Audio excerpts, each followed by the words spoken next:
सदर उर्दवान ने अक़वाम मुत्तहिदा से इसराइल के खिलाफ जंग का मुतालबा कर दिया। अनकरा में काबीना इजलास के बाद बातचीत करते हुए तुर्क सदर ने कहा कि अगर सिक्योरिटी काउंसिल इसराइल को गजा और लबनान पर हमलों से बाज रखने में नाकाम होती है तो अक़वाम मुत्तहिदा की जनरल असेंबली 1950 में मंजूर की गई करारदाद के तहत इसराइल के खिलाफ ताकत के इस्तेमाल की तजवीज पेश करे, जिस तरह 1950 में यूनाइटिंग फॉर पीस रेजोल्यूशन के तहत किया गया था। तुर्क सदर ने मुसलमान ममालिक की जानिब से कमजोर मौक़िफ़ पर अफसोस का इजहार करते हुए कहा कि उन्हें जंग बंदी के लिए इसराइल पर दबाव बढ़ाने के लिए मुआशी, सिफारती और सियासी नौयत के सख्त इक़दामात करने चाहिए। अक़वाम मुत्तहिदा की करारदाद के मुताबिक अगर सिक्योरिटी काउंसिल के 5 मुस्तकिल अरकान बरतानिया, चीन, फ्रांस, रूस और अमरीका किसी मामले पर इत्तेफाक नहीं कर पाते और इख्तिलाफ के बायस आलमी अमन बरकरार रखने में नाकाम होते हैं तो अक़वाम मुत्तहिदा की जनरल असेंबली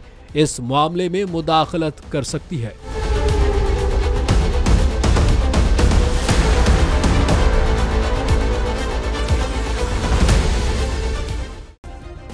सब्सक्राइब करें और बेल दबाएं ताकि कोई खबर रह न जाए।